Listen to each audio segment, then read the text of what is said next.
Jesus Christ மற்ற நாமத்துக்கு மகிமை உண்டாவதாக. யாவரும் இந்த பிள்ளைக்கு நேராக கருத்தை நீட்டி நாம் யாரும் ஜெபிப்போம். சிறு பிள்ளைகளை என்னிடத்தில் வருவதற்கு தடை செய்யாதீர்கள். அவர்கள் எல்லோரும் என்னிடத்தில் வருவதற்கு அவர்களுக்கு இடம் கொடுங்கள் என்று இயேசு கிறிஸ்து சொல்கிறார். இந்த நாளிலே ஆண்டவர் கர்த்தாவே உமக்கு ஸ்தோத்திரம். இந்த பிள்ளை ஆசீர்வதிக்கும்படியாக ஆண்டவரே உமக்கு ஸ்தோத்திரம். உம்முடைய பிள்ளையாய் வளரும்படியாக தேவனாகிய கர்த்தாவே உமக்கென்று ஜீவிக்கிறவராக கர்த்தர் நீ செய்யும்படியாக கர்த்தரை நான் ஒப்புக்கொடுத்து ஜெபிக்கிறேன். ஆமென். ஆண்டவரே நீங்கள் எல்லாவற்றிலும் பழகி பெருகும்படியாக என்று சொல்லி ஆண்டவரே ஸ்தோத்திரம். சாதாரணமான விஷயம் அல்ல இதெல்லாம். நீங்கள் ஆவிக்குரிய மனக்கண்களினால் பார்த்தீர்கள் என்றால் தேவனை சார்ந்து தேவனுடைய மகிமைக்கென்று நடக்கிற ஒவ்வொரு காரியத்தையும் ஒவ்வொரு சம்பவத்தையும் தேவ தூதர்கள் முதல் கொண்டு மேலிருந்து கண்காணிக்கிறவர்களாக இருக்கிறார்கள். மேலிருந்து பார்த்து கொண்டே இருப்பார்கள். எப்படி செய்யறாங்க, எப்படி தேவனுக்கு மகிமையாக செய்யறாங்களா என்று சொல்லி, தேவனுடைய புகழ்ச்சிக்காக இதை நடத்துறாங்களா என்று சொல்லி வான தூதர்கள் எல்லாம் பார்த்து கொண்டிருப்பார்கள். ஆகினால் இதெல்லாம் ஒரு அற்ப சொற்ப காரியமாக நாம் நினைக்கவே கூடாது. நாமத்துக்கு மகிமை உண்டாவதாக. இதெல்லாம் பெரிய விஷயம். தேவன் எப்படிதான் அதெல்லாம் செய்யறாரு எனக்கு தெரியல. நாம் பார்க்கும் பொழுது சரி, இந்த பிள்ளைக்காக நாம் செபிப்போமாக. வானத்துக்கு பூமிக்கும் அதிகாரம் அளித்த கர்த்தாவே உமக்கு கொடாக ஸ்தோத்திரம். இந்த பிள்ளைகளை ஆசீர்வதிக்கிறார். இன்றைக்கு ஆண்டவருடைய வேத வார்த்தையின்படி ஆண்டவரே இந்த பெயரை சூட்டப்படுவதால் ஆண்டவரே அது ஏற்ற வண்ணமாக ஆண்டவரை வளர்த்து நீர் ஆண்டவரை ஆண்டவரை பெரிய பிள்ளையாய் வளர்த்து கர்த்தர் நீர் கிருபை செய்கிறார். ஆண்டவரை உமக்கு கொடாக ஸ்தோத்திரம். இயேசுவானவர் ஆண்டவரே பிள்ளையாய் இறந்த பொழுது வசனம் சொல்லுகிறது, தேவனுடைய கண்களிலே கிருபையும் மனுஷனுடைய கண்களிலே தயவும் பெற்று அவர் பெரியவராய் வளர்ந்தார் என்று. நாளிலே தேவனாகிய கர்த்தாவே தேவனுடைய கிருபை இருக்க வேண்டும். ஆண்டவரே ஒவ்வொரு இடத்துல போகிற இடத்தையெல்லாம் அவர் சொல்கிறது போல ஆண்டவர் நாங்கள் போன இடமெல்லாம் கர்த்தர் எங்களுக்கு ஜெயத்தை கட்டளையிட்டார். எப்படி என்றால் மனுஷனுடைய கண்களிலே தான் தயவு கிடைத்ததுனால அங்கே ஆண்டவரை ஜெயத்தை கட்டளையிட்டவராக இருக்கிறார். அதனால்தான் இயேசு கிறிஸ்துவை பற்றி சொல்லும் பொழுது என்ன சொல்கிறது என்றால், தேவனுடைய கண்களிலே கிருபையும் மனுஷனுடைய கண்களிலே தயவும் பெற்று பெரியவராய் வளர்ந்தார். தேவனாகிய கர்த்தர் அப்படி செய்யும்படியாக தேவன் தாங்கள் செய்யும்படியாக நாளில் பெயரை ஆண்டவரை நாம் சொல்லுகிறதை கட்டதாக இந்த நாளில் கிருபை செய்கிறோம். அதுக்காக ஸ்தோத்திரம். இயேசுவின் நாமத்தினால் நாம் ஜெபிக்கிறோம்.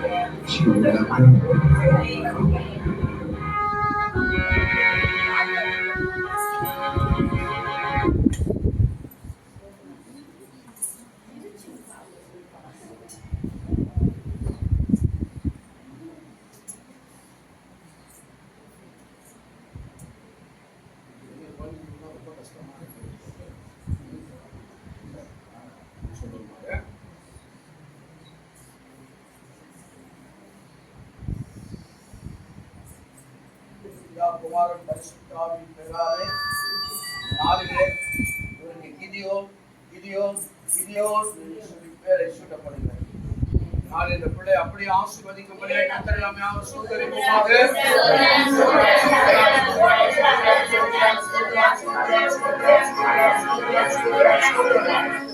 ஆண்டவரே உமக்கு கொடாக ஸ்தோத்திரம். ஆமென். ஆண்டவரே கிதியோன் என்று சொல்லி ஆண்டவர் இந்த பெயரை இந்த பிள்ளைக்கு சூட்டுகிறார்.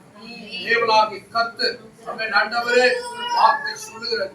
ஆமென் ஆண்டவரே தேவனால் தெரிந்து கொள்ளப்பட்டவன் தேவனால் அழைக்கப்பட்டவன் என்று சொல்லி அந்த ஆண்டவருடைய பேருக்கு மறுபேர் தேவனாகிய கர்த்தர் அப்படியே ஆண்டவரை செய்து ஆசீர்வதிக்கும்படியாக இயேசுவின் நாமத்தினால் நாங்கள் ஜெபிக்கிறோம் நல்ல பிதாவே.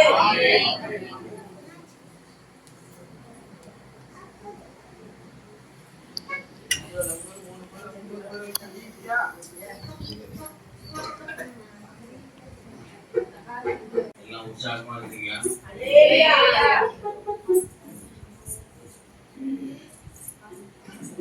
நாளிலே தேவன் நமக்காக வைத்து யாக்கோபின் புத்தகம்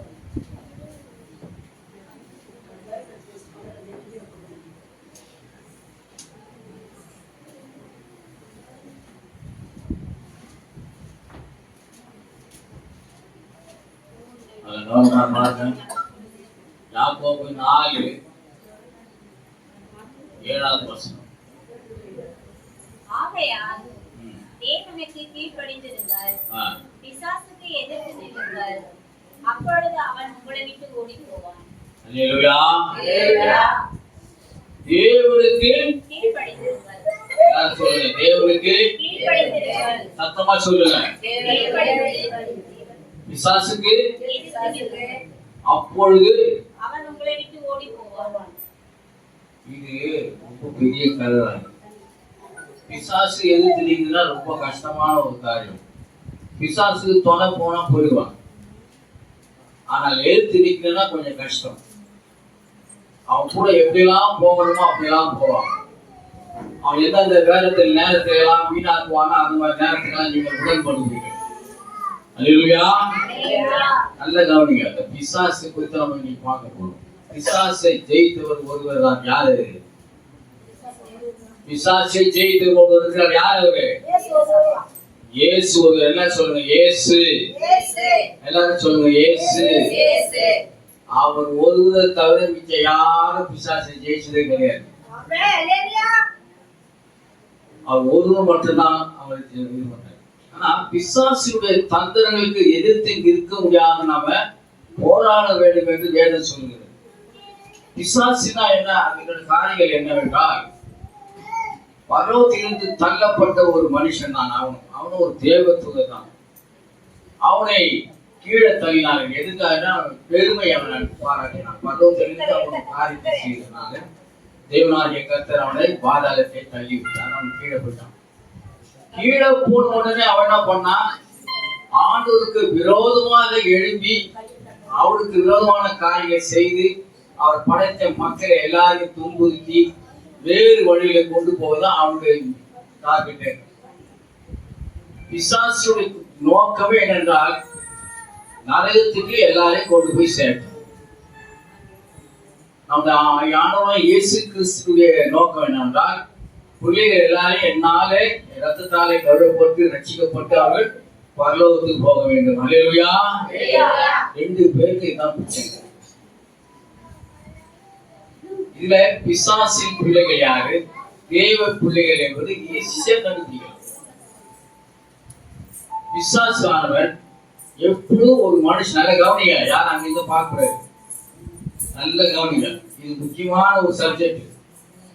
பிசாசானவன் எப்படிலாம் ஒரு மனுஷனை எப்படிலாம் செய்யணுமோ அப்படிலாம் செய்து அவனை வழி போக செய்வான். பயம் கொடுப்பான், திகிலை கொடுப்பான், நோயை கொடுப்பான், சரீரத்தில் வியாதியை கொடுப்பான். இப்படி பலவிதமான காரியங்களை வைத்து உனக்கு தடுமாறுபடியாக ஒன்று செய்வான். அல்லேலூயா. அப்படி செய்யும் பொழுது நம்ம என்ன பண்றோம்? அவனுக்கு எதிர்த்து இருக்கிறது கிடையாது.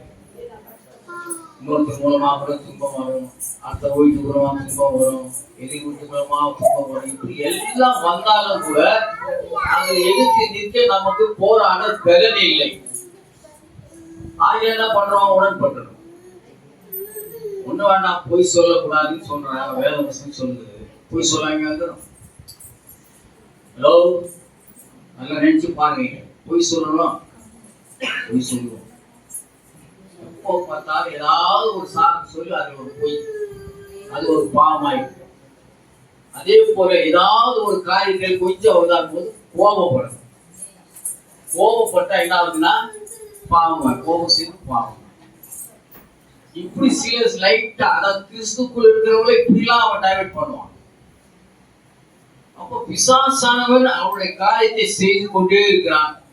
நாம் தான் என்ன பண்றோம்? அவனுக்கு உடனடியாக துணை போடுறோம், அவனுக்கு எதிர்த்து நிற்கிறது கிடையாது. வேத வசனம் என்ன சொல்றது? தேவனுக்கு கீழ்ப்படுகிறீர்கள், பிசாசுக்கு எதிர்த்து நில்லுங்கள். அதுதான் பிரச்சனைங்க. இன்றைக்கு யாருமே சரி, நீங்களானாலும் சரி, நானாலும் சரி, பிசாசுக்கு எதிர்த்து நிற்கிறனா கொஞ்சம் கஷ்டம். அவன் சொல்லுவான், காலையில எழுந்து 3 குளிப்பு தச்சிடும், ஏன் சொல்லிட்டு ஜெபம் பண்ணலாம் நினைக்கும் போது இன்னும் கொஞ்ச நேரம் தூங்குவான். வேதாவசனம் பண்ண அப்புறம் படிச்சுக்கலாம். இதுதான் அவனுடைய போக்கு. அதாவது ஒரு கிறிஸ்துவுக்குள் இருக்கிறவனுக்கு இப்படிதான் வழி காட்டுவான். மற்றவரை பற்றி, வெளி உலகத்தை பத்தி கவலையே கிடையாது. அவன் எப்படி வேணா எப்படி அதை பத்தி அவன் பிசாசு ஒரு நாள் கவலைப்பட மாட்டான். கிறிஸ்துவை குறித்தான் அவனுக்கு எப்பவுமே கவலைப்படுவான். அவங்க போயிடக்கூடாது. ஏனென்றால் அவர்கள் இயேசு கிறிஸ்து ரத்தத்தினாலே மீட்கப்பட்ட பிள்ளைகள். அந்த பிள்ளைகளை எந்த விதத்தை அவன் டைவர்ட் பண்ணுவான், அப்படி டைவர்ட் பண்ணுவான். அவனுக்கு இயேசு கிறிஸ்து ரத்தத்தால் கழுவப்பட்ட பிள்ளைகள் பரலோகத்துக்கு போகக்கூடாது. விசேஷமாக நாம் வேதத்தில் ஒரு வசனம், இது ஒரு பாகம் வருகிறது. சவுல் என்ற ஒரு பேர் கொண்ட ஒரு மனுஷன் இருந்தான். அவரை அபிஷேகம் செய்து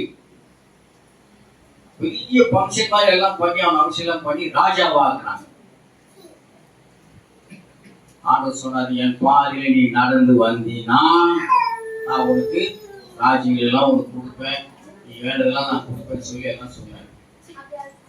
ஆனாலும் அவருடைய நோக்கம் வேற மாதிரி போய்விட்டது. அபிஷேகம் பண்ணப்பட்டவன் இந்த மாதிரி காரியத்தை செய்து என்ன பண்ணான்? ஆண்டவரை மதிக்காமல் போயிட்டான். ஆண்டவருடைய வார்த்தைக்கு அவன் இடம் கொடுக்காமல் வேறு விதமாக போய்விட்டதுனால அவன் மரணத்துக்கு தள்ளப்பட்டான். இதுதான் பிசாசுடைய நிலைமை. அபிஷேகம் பண்ணப்பட்டவரையே இதை கேலி பண்றானா, நம்மளை போல இருக்கிறவங்களுக்கு எவ்வளவு இருப்பாங்க? நம்மள எவ்வளவு பண்ணுவோம்? இன்னைக்கு சில பேர் மந்தமாக்கி வச்சிருக்கிறான். ஒரே மந்தம், சோம்பேறி, எப்போ பார்த்தாலும் தூக்கம், எப்போ பார்த்தா எந்த வேலையும் செய்யறது கிடையாது. அந்த மாதிரி சில பேருக்குலாம் அவங்க நோக்கம் பார்க்கறான், எப்படி எப்படி யார் யார் எப்படி இருக்கிறாங்க, அவங்களுக்கு எப்படி எப்படி இன்ஜெக்ஷன் பண்றான்னு அவன் பண்றான். கர்த்தருடைய வேலையை அசிரியா செய்கிறவன் சபிக்கப்பட்டவன் என்று வேதம் சொல்கிறது. கர்த்தருடைய காரியங்களை எல்லாம் துரிதமா செய்ய வேண்டும். அதான் மிகவும் நல்லது. எழுதிச்சா உடனே 3 நாள் கழிவிட்டு உடனே என்ன பண்ணணும்? வேதத்தை திறந்து வாசித்து அதுக்கப்புறம் ஜெபம் பண்ணி அதுக்கப்புறம் மற்ற வேலையை பார்க்கணும். போய் சொல்லணுமா, போய் சொல்ல மாட்டேன். கோவம் பண்ணா கோவம் பண்ண மாட்டேன். மற்றவங்களுக்கு இப்படி பேசி அப்படி பண்ணி தான் சொன்னா அவங்களுக்கு எதிர்த்து, அதான் எதிர்த்து நிற்குது. ஒரே ஸ்ட்ரெயிட்டா போயிட்டே இருக்கணும். அவங்க சொல்ற காரியங்களுக்கு இது பண்ணக்கூடாது. சரி, இந்த இயேசு கிறிஸ்துவானவர் பிசாசை எப்படி ஜெயித்தார்? எடுத்துக்கொள்ளுங்கள். லூக்கா 4ஆம் அதிகாரத்தை எடுத்துக்கொள்ளுங்கள். பிசாசை ஜெயித்தவர் இயேசு சொல்லியாச்சுல, அவர் எப்படி ஜெயித்தார், எந்த நடவடிக்கை கொண்டு, எந்த காரியத்தை கொண்டு அவர் ஜெயித்தார், அது குறித்து நாம் பார்க்கிறோம்.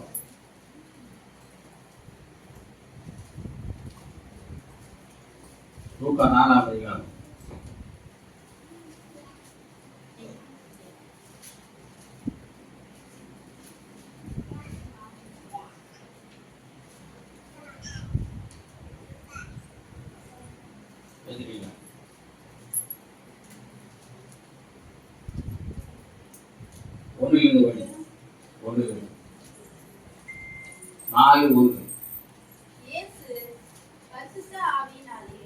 நல்ல கவனிங்க எல்லாரும்.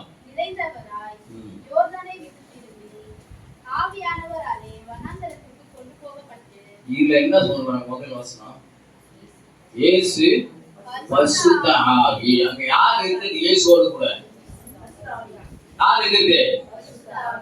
அர்த்தமா சொல்லுங்க.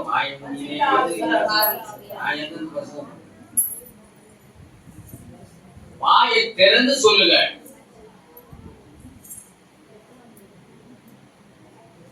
யார் கூட இருந்தாரு? பரிசுத்தாவியானவர். அடுத்தது, யாரால் அவர் கொண்டு போகப்பட்டார்? யாரா கொண்டு போகப்பட்டாங்க? வசனம் இருக்குங்க, அதை படிச்சு சொல்லுங்க. ஏன் ஆவியானவரே? அப்ப இந்த ஆவியின் காரியம் நமக்குள்ள இருக்கணும். ஒரு பிசாசை ஜெயிக்கணும்னாக்கா ஆவியானவர் உள்ளத்துல இருந்தாதான் ஜெயிக்க முடியும். இல்லைன்னா ஒரு நாள் ஜெயிக்க முடியாது. நீ போற போக்கிலே போ, நான் போற போக்கிலே போறேன்னா கடைசியில நான் மோட்சம் கிடையாது, பரலோகம் கிடையாது. சரி, 40 நாள் பிசாசினால் சோதிக்கப்பட்டார். அந்த நாட்களில் அவர் ஒன்றும் குசியாக இருந்தார். அந்த நாட்கள் முடிந்த பின்பு அவருக்கு பசி உண்டாய். நல்ல கவனிங்க, ஒரு நாள் 2 நாள் இல்லை, மொத்தம் 40 நாள் இரவும் பகலும் ஒரு பச்சை தண்ணீரும் குடிக்காம அந்த வனாந்திரத்தில் அவர் உட்கார்ந்து அங்கே ஜெபம் பண்ணிட்டு இருக்கார். பசி அதெல்லாம் பொருட்பட்டு 40 நாள் ஆன பிறகு அவருக்கு பசி உண்டாக்கிட்டு வேதத்தில் எழுதி சரியான பசி. அப்போது எப்படி இருந்தாலும் தெரியல, ஆனா இப்பொழுது அவருக்கு பசி உண்டாயிட்டு. அப்பொழுது என்ன பாருங்க, நல்லா வராம மெல்லமா வராம. அப்போது பிசாசு அவரை நோக்கி, நீ தேவனுடைய குமாரனானால் இந்த கல்லுகள் அப்பமாகும்படி சொல்லும் என்றான்.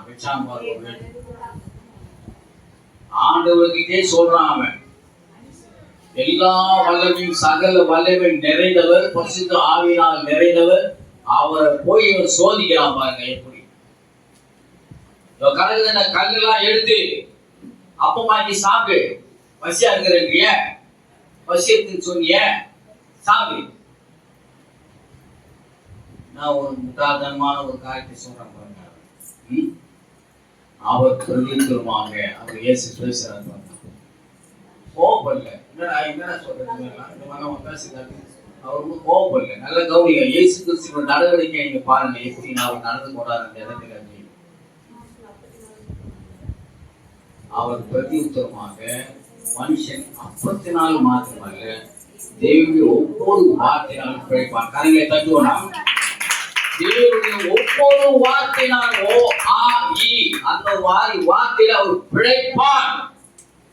இதுக்கு மேல என்னங்க ஒரு பதிலடி, சரியான பதிலடி கொடுத்தார். தேவனுடைய அப்ப பிழைக்க மாட்டான் தம்பி, வார்த்தையே படிப்பான். வார்த்தையை கொண்டு அவர் எல்லாவற்றையும் செய்வார். வானம் பூமி எல்லாத்தையும் எப்படி உண்டாக்கினார்? தம்முடைய வார்த்தையினாலே உண்டாக்கினார். எல்லா வார்த்தை தான். சமுத்திரம், நட்சத்திரங்கள், சூரியன், சந்திரன் எதனால? எல்லாம் வார்த்தையினால தான். மனுஷனை மட்டும்தான் தன்னுடைய கையினாலே அவர் எல்லாம் வார்த்தை. அப்போ அந்த வார்த்தையிலே இப்போ வல்லமை இருக்கும் போது அந்த கல்விகளை அப்பமாக்க செய்ய முடியும். ஆனாலும் ஆண்டவர் என்ன சொன்னாரு, நீ இவ்வளவு அற்பமா நினைக்கிறீங்க, தேவனுடைய வார்த்தை அது ஒவ்வொரு உழைக்க வைக்கும். அல்லேலூயா, அல்லேலூயா. தேவனுடைய வார்த்தையை விசுவாசிக்கிறீங்களா? தேவனுடைய வார்த்தை நீங்க பற்றி பிடித்துக் கொண்டாலே போதும், பிசாசு அங்க வரவே மாட்டான். அவன் இடமே கிடையாது. முந்திலாம் எனக்கு ரொம்ப பிசாசின் தோல்ல இருந்தது. கேர்லெஸ்ஸா இருக்கிறது, ஒரு மாதிரி பண்றது, பைபிள் படிக்கிறது. அப்போ ஒரு காலத்துல சொல்றேன்,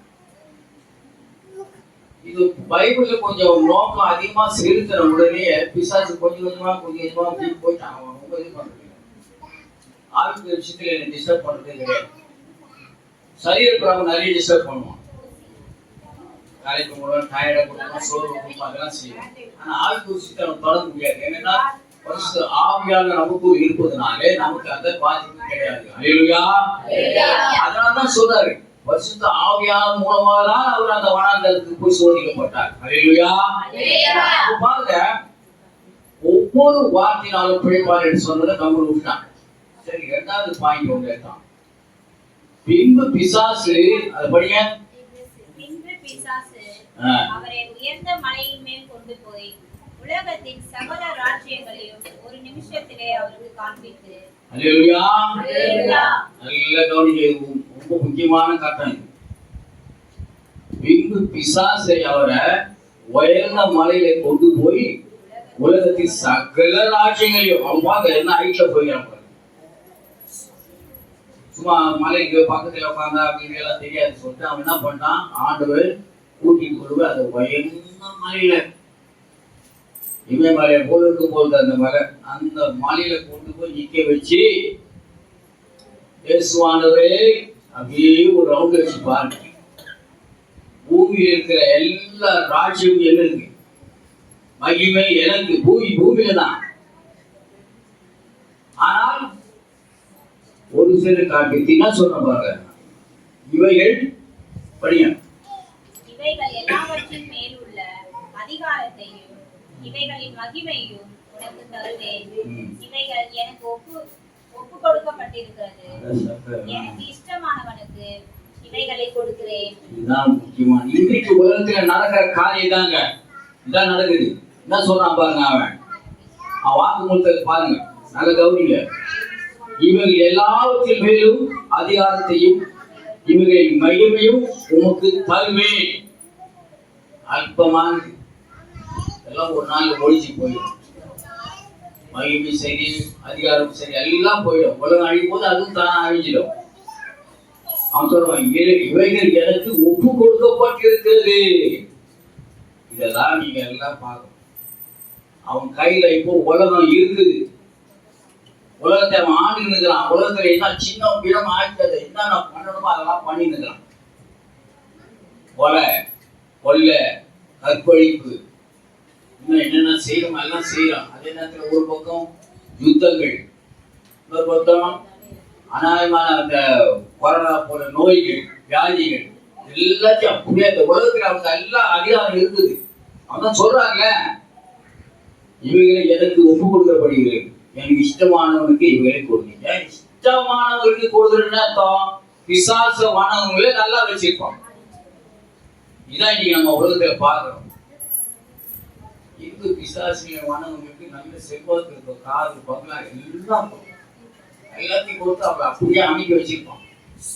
இயேசு அறியாத வழிகாட்ட வச்சிருப்பான். அதான் பிசாசுன்னா சொல்றான் பாருங்க, எனக்கு இஷ்டமானதுக்கு இவைகளை கொடுக்கிறேன். அப்போ இஷ்டமானதை கொடுக்கும் பொழுது அவங்க என்ன பண்ணுவாங்க, பேசாம இருந்துருவாங்க.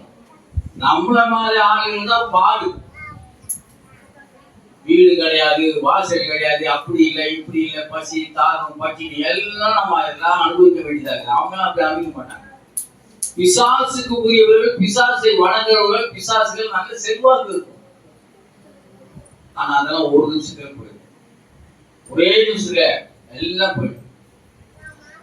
அது நிலைக்காது. அவன் கொடுக்குற சந்தோஷம், அவன் கொடுக்குற பங்களா, வீடு, வாசல், பணம், கீழம் எல்லாம் ஒராது ஒரு காலத்துல அது அழுகி முக்கியமா சாம்பல் ஆகிடும். அது பிற்பாடு சொல்ற பாருங்க, முக்கியமான காலத்துக்கு வராம என்னை பணிந்து கொண்டால் எல்லாம் உங்களுதான் என்று சொன்னான். டோட்டலா எல்லாம் உங்களுக்கு தான் சொல்றோம். காலையில உங்களுக்கு மணிக்கு சரணி தேவையாது. இயேசு அவனுக்கு பிரதித்துவமாக, எனக்கு பின்னாக போர் சாத்தானே, உன் தேவனாய் கர்த்தரை பணிந்து கொண்டு அவர் ஒருவருக்கு ஆராதனை செய்ய என்று எழுதியிருக்கிறது என்றான். அப்பொழுது அவன் எழுதுகிறான். சரி, அப்போ பாருங்க, இப்போ இவன் சொல்லுகிற காரியங்கள்லாம் ஒவ்வொரு வருஷம் பார்க்கும் பொழுது என்ன சொல்கிறான் பாருங்க, வேத வசனத்தில் தான் எடுத்து அவன் சோதிக்கிறான். சொந்த புத்தியில அவன் சோதிக்கல. அவனுக்கு வேதாளம் நல்லா காட்சி குடிச்சிருப்பான். எந்தெந்த இடத்துல எந்தெந்த எழுத்துக்கள் எழுதிக்கிறது எல்லாம் அவனுக்கு தெரியும். அவன் வந்து வேஷதாரி, எல்லாத்தையும் படிச்சு தேடி வச்சுதான் இங்க கேட்கிறான். அவன் அப்பத்தை வந்து காலையில வந்து அப்பா மாத்தீங்கன்னு சொல்றான். இது வந்து உபாகத்திலே வருது, யாத்திரையிலே வருது. அப்போ பாருங்க, அப்படிப்பட்ட வேத வசனத்தை கொண்டுதான் அவன் நம்ம கிறிஸ்துவங்களை எல்லாம் பண்றாங்க, சோதிக்கிறான். அல்லேலூயா,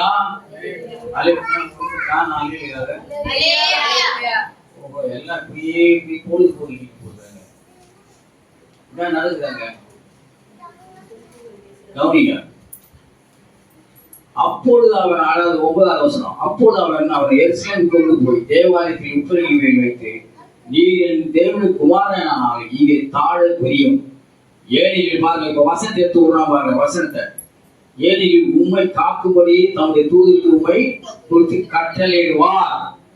உம் பாதம் கல்லில் இடராதபடிக்கு அவர்கள் உம்மை கைகளில் ஏந்தி போவார்கள் என்று எழுதுகிறேன் என்று சொன்னான். பாருங்க எவ்வளவு ஆழ திட்டமா அந்த சங்கீத புத்தகத்தை எவ்வளவு அழகா வாசிக்கிறான் பாருங்க. அவன் கையில பைபிள் எழுதுது. இல்ல பைபிள் ஸ்கூல் போனானா, காலேஜ் ஸ்கூல் போனானா, ஒண்ணும் கிடையாது. அவன் தெளிவா சொல்றான்.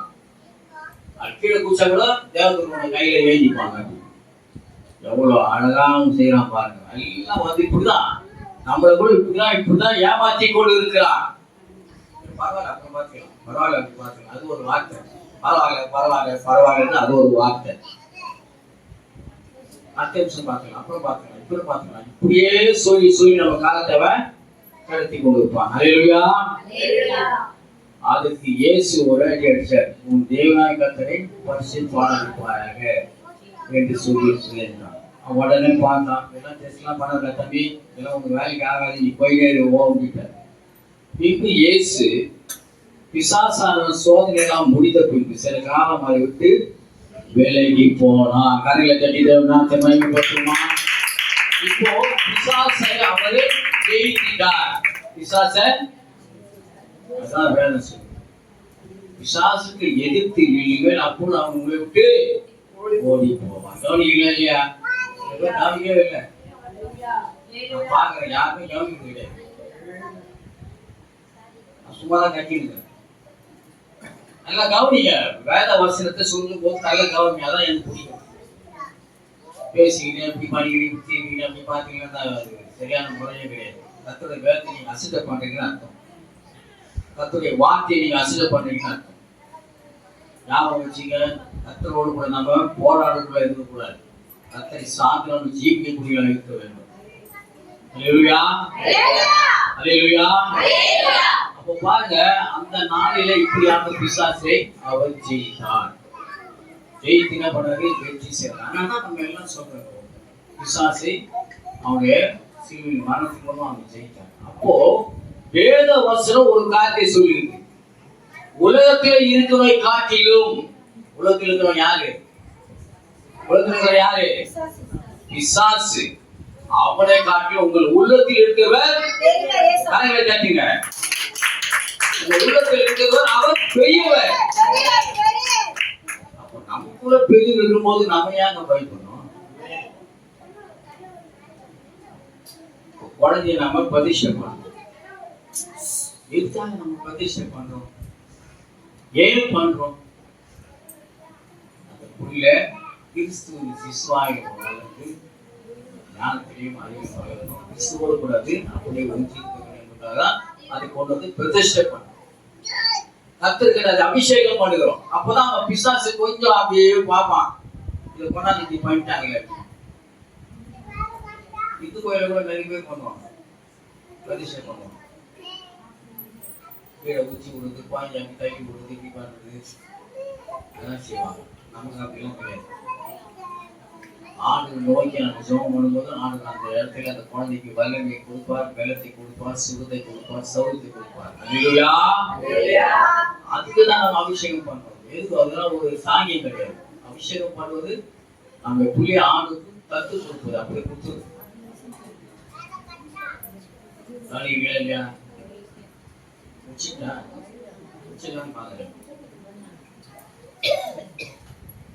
அப்போ இயேசு கிறிஸ்துவானவர் எதனால், எதை கொண்டு அவர் பிசாசை ஜெயித்தார் என்று பார்க்கும்போது வசனத்தை வைத்தார். எல்லாம் வசனம். அதே போல நாம் என்ன பண்ணலாம்? இந்த நாட்டில் பிசாசை ஜெயிக்கிறீங்க, நீங்க ஒன்றும் சந்தேகப்பட வேண்டாம். எப்படி ஜெயிக்கிறது? எப்படியே இருப்பாங்க. நம்மளால முடியாது. அவங்க பண்ற வேலையை நம்மளாம் போக முடியாது. கொஞ்சம் உலகம் போற மாதிரி அப்படியே ஒத்து போகிட்டாங்க. இப்படிலாம் நம்மளை பெரட்டி உருக்கி நம்ம பலவித காரியத்தை செய்வோம். ஒரு சில பேருக்கு பழக்கம் ஆராய்ச்சி பண்ணா அவங்க போட்டுருவாங்க, எல்லாம் போட்டு வெட்டி ஆயிடுவாங்க. முதல் பேரான இது வரைக்கும் வருவாங்க. நான் பாருங்க பாசெல்லாம் புதியாரெல்லாம் போயிட்டு இருக்கோம். இனிமே நம்ம அங்க போயிட்டு அது திருப்பி அப்படியே திரும்பி போயிடணும். எப்படின்னா அந்த பிசாசு அந்த மாதிரி டைவர்ட் பண்றது. அங்க ஏன் போற? லேட் ஆயிடுச்சு. இது கரெக்டாவா போனோம். அது தாமதம் போனா ஆண்டு உங்க கோச்சுக்க போற அதை சொல்ல போறேன். எவ்வளவு தாமதம் ஆனா உனக்கு முயற்சி பண்ணி அந்த இடத்துல நீ புடவெல்லாம் கட்டி குளிச்சு கிழிச்சு எல்லாம் ரெடியாகி வெளியே வந்த பிறகு பின்னாடி ஏன் போறேன்னா காரணம் அந்த பிசாசு. நம்ம இப்படிலாம் பண்ணணும் அப்படிலாம் பண்ணுவோம். அதனால நம்ம என்ன பண்ணோம்? எல்லாரும் சொல்லும் போது பிசாசுக்கு ஒத்து போகணுமா? ஒத்து போன யாரா எழுதுறீங்களா? பிசாசுக்கு ஒத்து போனா நாசமா இருக்கும். ஒத்து போனா அவ்வளவுதான். எப்படி நிக்கணும்? எதிர்த்து எல்லாம் கையில காட்டுங்க. கையில இப்படி மடக்கி காட்டுங்க. அப்படி எல்லாம் இப்படி எதிர்த்து காட்டணும். ஒரே குத்து விட்டா அவ்வளவு காலி ஆகிடும். அந்த மாதிரி இப்படிலாம் காட்டக்கூடாது. அவங்ககிட்ட அவங்க இப்படிதான் காட்டணும். இப்படி காட்டு ஒரே குத்து குத்தி போறாங்க. பிசாசு தான் எதிர்த்து நிற்கிறது. அல்லேலூயா, அல்லேலூயா. விசுவாசிக்கு ஒரு 3 அல்லேலூயா சொல்லுங்க. பிசாசு எங்க ஓடி போயிட்டாங்க நினைக்கிறேன். அவ்வளவுதான். அல்லேலூயானா முள்ளுலாம் குத்துற மாதிரி இருக்கும் சரீரத்துல. இந்த பிசாசு ஓட்டத்தெல்லாம் பார்த்துக்கிறீங்களா? பிசாசு என்ன பண்ணுவோம்? கொஞ்ச நேரம் அப்படியே முழங்கால் போட்டு தலையாட்டி தான் இருக்கும். ஒரு ஐயா ஜெபம் பண்ணுவோம். நான் பார்த்தேன். ஒரு பிசாசு என்ன பண்ணி பாப் டான்ஸ் ஆடுது. ஒரு பிசாசு மறுபடி வாங்கி போகுது. இப்படி பல கேரக்டர் நடக்குது. அப்போ ஒரு ஜெப தண்ணி எடுத்து வந்து அந்த பிசாசு மேலே தீர்ச்சாரு சரீரத்துல. என்ன சொல்லிருப்பாரு? ஐயோ எரியுது, ஐயோ எரியுது, ஐயோ எரியுது. அப்போ பார்த்துக்க ஆண்டவருக்கும் பிசாசுக்கு என்ன வித்தியாசம்? அதே மாதிரி நம்ம ஜெபத்தண்ணி வீட்டுல தெளிக்கும் போது கூட அவன் கிட்ட வருவான். ஜெபத்தண்ணி சோத்துக்கு போடுது. அதே மாதிரி வசனம்லாம் நல்லா மாற்றி வைக்கணும். வீட்டுல நிறைய வசனங்கள். என் வீட்டுல வந்து பாருங்க எவ்வளவு வசனங்கள் இருக்கு. பழைய காலம்லாம் எடுத்து கட் பண்ணி வச்சு வைப்பேன். அந்த மாதிரி வச்சுக்கணும். அப்பதான் அவன் வரமாட்டான். வாசப்படி எல்லாம் வச்சிருப்பாங்க. அது நல்லதுதான். அது மாதிரி வீட்டுக்குள்ளே வைக்கணும். அவன் வீட்டுக்குள்ளதான் வருவான். அங்கெல்லாம் தாண்டி வரமாட்டான்னு சொல்லக்கூடாது. எல்லா இடத்துலயும் வருவான். பெட்ரூம் கூட வருவான். பிசாசுக்கு எல்லாம் ஆதிகாரம் எல்லாம் அவன் கையில இருக்கு. அல்லேலூயா. சரி, நான் இப்போ என்ன பண்ண போறோம்? நீங்க பிசாசுக்கு எதிர்த்து நிற்பீர்கள் என்று தேவனிடத்தில் அறிக்கை செய்யணும். யாரெல்லாம் அறிக்கை செய்றீங்களோ பிசாசு உங்ககிட்ட வரமாட்டாங்க. நீங்க மௌனமா இருந்து வேடிக்கை பார்த்தீங்க அப்படிலாம் இருந்தீங்கன்னாக்கா பிசாசு திருப்பி உங்ககிட்ட வந்துடும். வெளியே போன பிசாசு திருப்பி உள்ள வரும். ஜெயிப்போமா? ஜெபம் செய்யலாம்.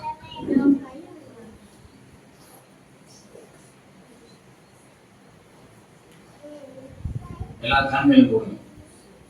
கண்ணை மட்டும் மூடிக்கணும். ஏன்னா அப்படி பார்க்கக்கூடாது. கண்ணை நல்லா இறுக்கி முடியும். சொல்ற வார்த்தை எல்லாரும் சேர்ந்து சொல்லுங்க பாருங்க. நாங்கள் பிசாசுக்கு எதிர்த்து நிற்போம். தேவனுக்கு நாம் சேர்வோம். கண்களை மூடுவோம். நாம் ஜெபிப்போம். வானத்துல ஆண்டு வீட்டு இருக்கிறாரு, பருவத்தில் இருக்கிறாரு. அந்த பருவத்தில் நம்ம கண்களை ஏழு அங்க பார்ப்போம். அவர் உங்களை பார்ப்பாரு. சரியா? அதனால ஆண்டுக்கு சொல்லுங்க. ஆண்டுக்கு சொல்லுங்க பார்ப்போம். நான் பிசாசுக்கு எதிர்த்து நிற்பேன். நீ ஜெயித்தது போல நானே ஜெயிப்பேன். நீ வேத வசனத்தை கொண்டு பரிசுத்த ஆவியின் மூலமாக கொண்டு நீ ஜெயித்தி, அதே போல நானும் ஜெயிப்பேன் அப்படின்னு சொல்லி அறிக்கை செய்யுங்க. அவர்கிட்ட பிசாசுக்கு நீ வரவே மாட்டாங்க.